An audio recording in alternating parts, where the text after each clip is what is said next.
When I was 18, I was heading off to college. And for my birthday, my 18th birthday, my dad gave me a t-shirt. And on the front of the t-shirt was this, Machu Picchu, the site we're here to talk about and celebrate tonight. This is an image from 1911.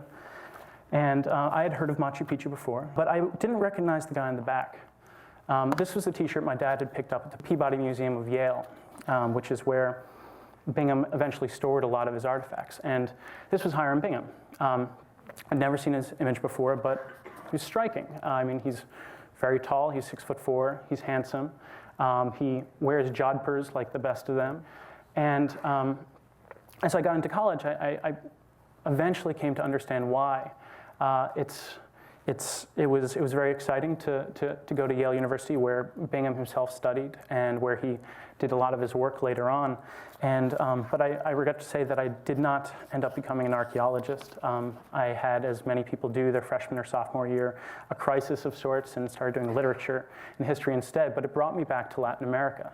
And my senior year, as I was getting ready to write a senior essay, my advisor said to me, well, why don't you write on Yale's Indiana Jones? And he had me at that. Hiram Bingham, in a word, was a whirlwind. He was a force of nature. He was smart. He was deeply ambitious. He was a good organizer. He wasn't very good at staying in one place. He went to Phillips Academy in Andover and then on to Yale, where he was able to make a life for himself. He realized that he was very good at teaching his fellow students. He was extremely poor. They were extremely wealthy. He liked to read books. They liked to get notes from people who liked to read books. And he realized that he could be a teacher. However, it was very hard for him to do so because there still was a barrier of both wealth and prestige at Yale that he couldn't quite break through. Much like many of us fear and have, in my case, moved back to our parents' house after college. He moved back to Honolulu to be with his parents. However, he had also by then started to think about someone who would change his life and allow him to do many things that he wanted. He'd fallen in love with Alfreda Mitchell. And Alfreda was a kind, warm, and generous person that Bingham had met in his senior year of college. And with Alfreda, they got married soon after. They would have 7 sons.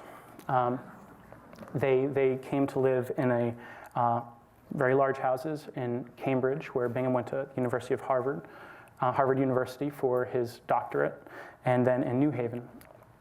Now, his decision to study history at Harvard was actually a fairly radical one at the time, because he wasn't doing European history, he wasn't doing US history, he was doing Latin American history.